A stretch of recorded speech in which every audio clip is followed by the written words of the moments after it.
Montei as apostas para esse sábado, dia 17 de maio, e vou trazer aqui nesse vídeo. Vamos lá então, montei aqui as linhas. Já queria destacar os dois melhores jogos do dia, que na minha visão é Crystal Palace e Manchester City, que é a final da FA Cup, e São Paulo e Grêmio. Já tem a análise aqui no canal, foi o último vídeo postado. Então uma análise mais detalhada. E que a gente montou duas linhas envolvendo esses dois jogos, né, a linha simples e a variação, já está postado aqui no canal, para quem quiser. E aí já ficou aviso para você se inscrever e ativar o sininho, para o YouTube sempre te mandar esses vídeos novos. Diariamente está saindo 2 vídeos por dia. Na parte da manhã eu trago todas as apostas do dia, na parte da tarde para a noite eu trago a análise dos dois melhores jogos do dia seguinte, tá bom?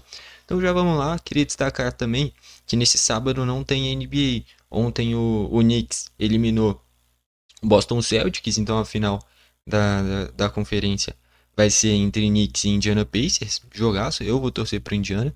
E amanhã vai ter Denver e Oklahoma, então, para decidir quem vai enfrentar o Minnesota, né? Então, nesse sábado não tem NBA, a gente vai ficar só no futebol, tá bom? Então, a primeira linha aqui é de marcadores de gols no critério de odd 2. Eu separei aqui três, tá? Eu separei aqui o Pedro Raul contra o Sport, o Verratti contra o Fortaleza e o Sesco contra o Stuttgart, tá bom? Isso daí deu uma odd 13. Explicando aqui, o Pedro Raul é a grande referência ofensiva do Ceará. Acaba que nos últimos jogos ele não tá marcando gol. Só que jogando em casa, no Castelão, contra o Sport, que vive uma fase horrível. Hoje, o Sport é a pior equipe da Série A. Eu acho que isso até o torcedor do Sport vai concordar comigo. Não tem como eu não pegar o gol da principal arma ofensiva do Ceará. O Verratti é um duelo bem equilibrado contra o Fortaleza. Hoje o Fortaleza é um time melhor que o Vasco. Só que o Vasco joga em São Januário e isso pesa muito. O Verratti é a grande arma ofensiva do Vasco. São Januário ele quase sempre faz gol, tem uma bola aérea espetacular. Tem que ver como é que vai ser nessa estreia do Diniz jogando em casa. O Diniz não é um cara que usa tanto a bola aérea. Tem que ver se isso vai prejudicar o Verratti ou não, já que é a especialidade dele. Mas é a principal arma ofensiva do Vasco.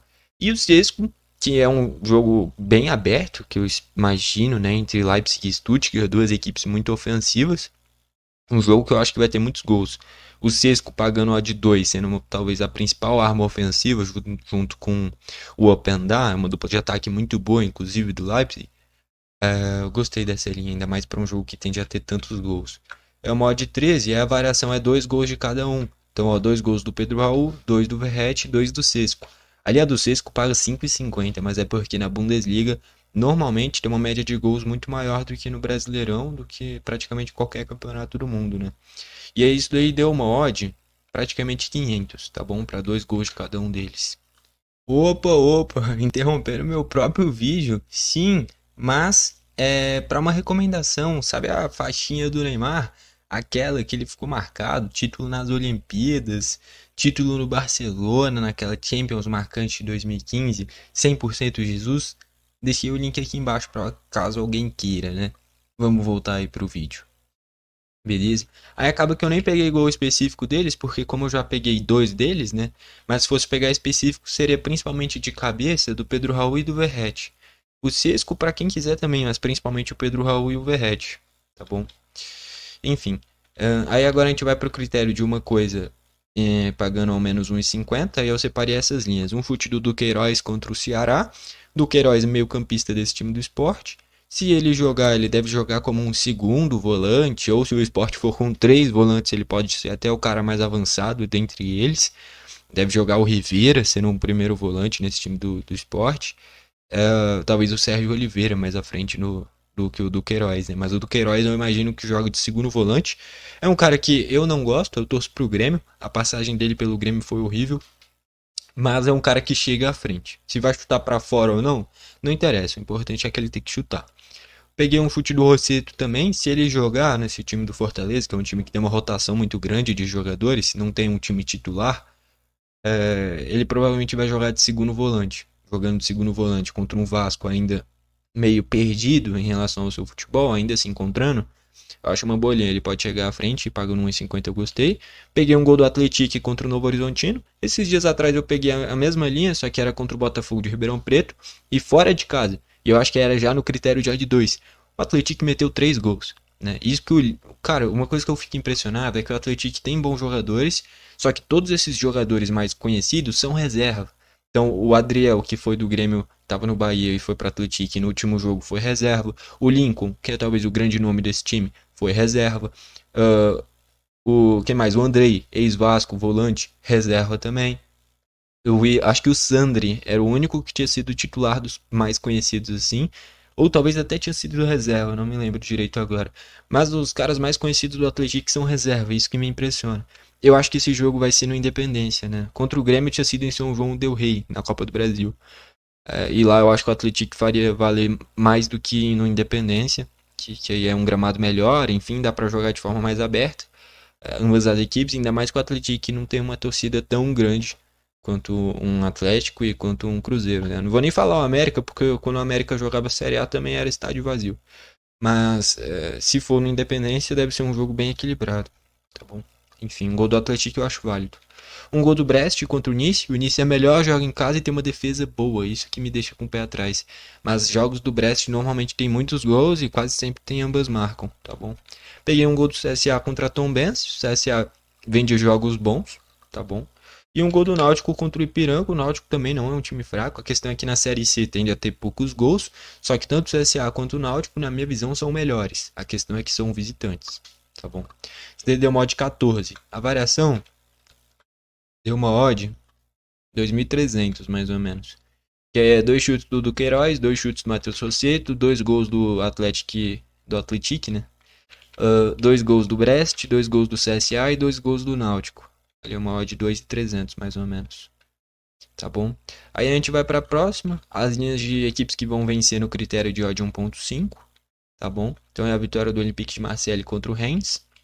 Um duelo equilibrado, só que o Olympique em casa vem fazendo valer o mando de campo. Ponte Preta contra o Brusque. Eu fico receoso porque o Brusque consegue deixar o jogo feio. Consegue deixar num 0-0, 1-0, 1-1. Essa é uma qualidade desse time do Brusque, que é conseguir deixar o jogo nivelado por baixo. Deixar o jogo ruim de se assistir e, consequentemente, fica próximo de um empate ou talvez uma vitória se achar um golzinho. Mas é uma ponte que em casa vem fazendo valer o mando de campo em Campinas. É uma ponte que é talvez a grande favorita na Série C para ter o acesso pela tradição que tem. Tá bom? Aí eu peguei uma vitória do Mushoku Runa contra a Orense. O Mushoku Runa vive o melhor momento da sua história, o Cruzeiro que o diga. Então, é uma vitória do Mushoku Runa jogando em casa. O Libertad venceu do Trinidense. Uma coisa que eu fiquei impressionado é que eu olhei a tabela do Paraguai. O Libertad é o líder. Só que nos últimos 5 jogos o Libertad não venceu nenhum jogo. Porque, cara, o Libertad em casa contra a Trinidense. E o Libertad vem de um bom resultado, empatou no Morumbi e quase ganhou do São Paulo. Não tem como, é uma discrepância muito grande. Então, Libertad. Então, na vitória do Cusco contra o Los Chancas. O Cusco vem de bons resultados. O Cusco é uma equipe que depois ali do Universitário, do Sporting Cristal, do Alianza Lima, do Melgar. Cara, tem algumas equipes bem tradicionais no futebol peruano, inclusive, né? Vem ali o Cusco, vem ali o Tarma, equipes que podem dar mais trabalho, principalmente o Cusco, tá bom? E joga em casa contra o Los Chancas, que recentemente veio da segunda divisão. Só que vem bem também na elite peruana, o Los Chancas, melhor do que eu imaginava. Só que o Cusco em casa tem que vencer, e vem de bons resultados. E o Peñarol contra o Montevideo City Torque, o Peñarol tá no meio da tabela no Campeonato Uruguaio, não faz grande campanha. Mas jogando em casa é muito forte, é muito mais time que o Montevideo City Torque. Tem que vencer. É uma odd 20 isso daí. Aí a variação deu uma odd 500 mais ou menos. Que é aqui, ó. Handicap menos 1,5, ou seja, a equipe vencer por 2 gols de diferença. Seja 3-1, 4-1 já dá também. 4-2, enfim, independente da quantidade de gols, vencer por 2 gols de diferença. Os mesmos times, Olympique de Marseille, Ponte Preta, Mushoku Runa, Libertad, Cusco e Peñarol. Ressalvas aqui para o jogo do Marseille é um jogo difícil, o jogo da Ponte tende a ter poucos gols, Mushoku Runa e Orense é um jogo que eu acho que vai ter muitos gols, então dependendo, pode ficar equilibrado. O momento do Libertad não é tão confiável. O Cusco eu acho que é confiável, só que é uma equipe que, se a gente fala de tradição, é a que tem menos tradição, mas eu acho que é a que tem mais chance de vencer por 2 gols. E o Peñarol não vive lá a grande fase também. Eu acho que o Cusco, por incrível que pareça, seja o mais confiável daqui. Tá bom? Deu mod 500 isso daí. Aí agora no critério de 1,25 para apenas uma coisa, eu peguei aqui um chute do Pochettino contra o Vasco. Um chute do Haberer contra... Um chute não, um desarme do Haberer contra o Augsburg, volante de combate. Quando eu falo do Union Berlim, eu olho para dois caras em questão de falta de desarmes, que é o Haberer e o Rani Khedira, que é o irmão do Khedira original. E o Haberer é um cara até mais defensivo, então ele é bem combativo nessa parte de desarmes, roubar bola, enfim. E um do Arnold também. A diferença do Arnold pro Haberer, e o Arnold é desarme também, é que o Arnold é um cara mais técnico, então assim, ele não faz tanta falta em relação ao Haberer, só que é um cara de combate nesse meio de campo, um jogo difícil contra o Mönchengladbach. Só que nem eu falei, o Arnold é um cara mais técnico, só que ele tá nesse combate também, beleza? Esse daí deu mod 2, a variação deu mod 10, tá? Que aí é 2 chutes do Pochettino, fora que assim, o Pochettino pode cobrar falta, um cara que chega na área, recentemente fez gol, né, no Juventude. Aí 2 desarmes do Haberer, 2 do Arnold, do mod 10, tá bom? Aí a próxima, linhas de equipes que eu acredito que vençam e tá no critério de ódio em 25. Separei aqui o Strasbourg contra o Le Havre. O Strasbourg fez uma excelente Ligue 1, é uma equipe muito jovem. É uma filial do Chelsea, basicamente. Quem não tem muita minutagem no Chelsea vai para o Strasbourg. Por exemplo, o Andrei Santos. Tá bom? Aí o Lille vence do Reims. O Reims poderia dar trabalho. E recarregou a página. Calma aí, deixa eu voltar aqui para minha tela só para eu carregar de novo. Isso daí às vezes acontece. Mas sobre o Lille e Reims, cara, o Reims pode dar trabalho. Só que o Lille é mais time, o Lille joga em casa também, né? Então esse foi um dos motivos. Deixa eu colocar aqui de novo. Só encontrar aqui. Aí. Então, que nem eu falei, o Lille em casa eu acho que vence, tá? Mas é um Reims que pode sim dar trabalho. Aí o Sporting contra o Vitória de Guimarães. Cara, o Vitória de Guimarães não é uma equipe ruim. Só que é o jogo do título. Se o Sporting vencer, é campeão. Então, independente do Vitória de Guimarães ser bom ou não, é um Sporting que tem que vencer. No jogo do primeiro turno ficou 4-4 esse jogo. Tá. O Porto venceu do Nacional, muito discrepante a qualidade das equipes. O Alcas em casa contra o Manta também, o Alcas é bem favorito. E o Sporting Cristal contra o Tarma, que nem eu falei, o Tarma junto ali com o Cusco, são equipes que não são fracas do futebol peruano, são equipes de meio de tabela. Só que é o Sporting Cristal em casa, tem que vencer, tá bom? Isso daí deu mod 6 mais ou menos, tá bom? Aí a variação é o menos 1,5 dessas equipes deu mod 50. Que aí é o menos 1,5 do Strasbourg, do Lille, do Sporting, do Porto, do Alcas e do Sporting Cristal.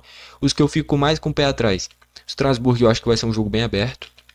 O Lille enfrenta um adversário que não é fraco, que é o Reims.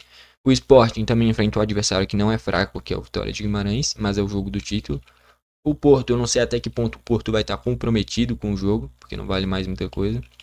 O Alcas é uma equipe que, se a gente falar de qualidade técnica, é a pior daqui, isso pode dificultar um pouquinho. Mas é a mesma coisa do Cusco lá atrás. É uma discrepância grande entre as equipes. E o Sporting Cristal não vive lá grande fase, tá? Mas são equipes que são favoritas e jogam em casa. Aí de empates, essas daqui, ó. Eu peguei um empate entre Vasco e Fortaleza. E aí meu critério mínimo é o de 3, tá? Vasco e Fortaleza, o Fortaleza é melhor, mas joga fora de casa. São Januário é difícil. Vila Nova e Atlético Paranaense. O Atlético Paranaense tem um time melhor, mas o momento é ruim. Acabou de demitir o Barbieri. Deportivo Cali e Santa Fé. Duelo muito equilibrado e futebol colombiano normalmente tem poucos gols, ainda mais com essas equipes. O Deportivo Cali tem uma defesa muito boa. Plaza Colônia e Danúbio. O Danúbio é uma equipe mais tradicional, mas vive um momento ruim e tem jogos com poucos gols. Eu acho que assim, o Danúbio... Acho não, né? Eu vi essa estatística. O Danúbio em 14 jogos fez 10 gols no futebol uruguaio nessa temporada. Ele deu mod 100 mais ou menos. E aí a variação era os empates em 0-0. Aí eu selecionei os que eu mais gostei, que é Vila Nova e Atlético Paranaense, Deportivo Cali e Santa Fé, Plaza Colônia e Danúbio. Tá? Eu só não coloquei o Vasco porque eu acho que o Vasco toma gol. Quase todo jogo toma. E eu ia colocar também lá Equidad e Bucaramanga. Eu tirei porque o Bucaramanga é um time melhor. Por mais que o Equidad tenha uma defesa, não vou falar boa, mas que nem eu falei do Brusque, consegue deixar o jogo feio e deixar o jogo com poucos gols. Só que o momento do Equidad é muito ruim, e aí eu falei, vou largar esse jogo. Por isso que inclusive o 0-0 tá antes dos empates, porque eu encerrei os empates e tirei o jogo do Bucaramanga e fiz de novo, né? Esses do 0-0 deu mod 300 mais ou menos. Aí a próxima, aqui estamos chegando no final. É a variação da variação das linhas que eu mais gostei. Então, de todas essas que eu trouxe, eu peguei a variação além da variação, das que eu já tinha trazido, né? E montei. Então são 3 desarmes do Haberer, que nem eu falei, um cara de combate. 3 chutes do Pochettino, um cara que chega à frente contra um Vasco ainda longe do ideal. E o menos 2,5, ou seja, o Porto vencer por 3 gols. É uma discrepância muito grande entre o Porto e o Nacional. Isso daí deu uma de 50 mais ou menos, foram as que eu mais gostei. Aí para fechar, são a junção das linhas que eu não consegui montar. Então assim, são as linhas de critério de odd 2, 1,50 e 1,25, que a gente passou aqui. Só que eu não coloquei junto, né? Por algum motivo eu não coloquei junto. Normalmente isso daqui funciona mais na NBA, tá? Inclusive eu daqui a pouco vou mostrar as resolvidas de ontem. Na NBA teve uma que... NBA barra o jogo do United. Daqui a pouco eu vou mostrar, tá? Enfim, então aqui eu peguei um chute do Dodge na odd 2, o Augsburg vencedor do Union Berlin na odd 2,05 e um desarme do Alex Garcia. O Dodge e o Augsburg no critério de odd 2 e o Alex Garcia no de 1,5. Ele deu uma odd quase que 7. O Dodge é o segundo volante do Grêmio, o Camilo deve jogar, então ele tem liberdade para chegar à frente. O Augsburg faz uma campanha de Bundesliga boa, mas o momento recente é ruim. Mas joga em casa contra o Union Berlin, tem que vencer. E o Alex Garcia é um cara que é um segundo volante, tem que desarmar, né? Pagando tudo isso eu gostei. E aí a variação é o mod 100, que é 2 desarmes do Alex Garcia, 2 chutes do Dodge e o Augsburg vencer por 2 gols. Tá bom? E aí a gente fecha todas as apostas para hoje. Deixa eu só mostrar essas resolvidas que eu comentei. Aqui dos empates que eu falei, ó. Do Laikidai e Bucaramanga. Tá, eu só tirei esse jogo, mas para quem quiser dá para usar também. Era essa daqui, ó. Da junção das de ontem, ó. O gol do Guabirá veio, do Cuenca veio e na NBA, ó, veio tudo isso. Ficou faltando só os 5 pontos do Porzingis. Aí você me pergunta, quantos pontos o Porzingis fez? 4. Isso que ele matou uma bola tripla, só que em um lance livre ele errou um dos lances livres. Se ele convertesse o outro, ele tinha batido. Acho que era o mod 18, cara. Ficou por um ponto do Porzingis. Aí dói demais, porque você vê que a análise toda foi boa, só que o cara errou um lance livre. E aí a variação, ó, o Cuenca fez os 2 gols, quase tudo veio da NBA. Acaba que o Sunhauser não foi tão bem nas bolas triplas. O Josh Hart não foi tão protagonista dessa vez, né? Não precisou. O Knicks passou o trator, né? Enfim, todas essas são as apostas de hoje. Vamos aí para a reta final do vídeo. Bom, deu para trazer então as linhas de hoje. E é isso, sem NBA, mas com muitos jogos, tá bom? Não esquece de se inscrever e ativar o sininho para o YouTube sempre te mandar os vídeos novos. Beleza? Valeu e falou!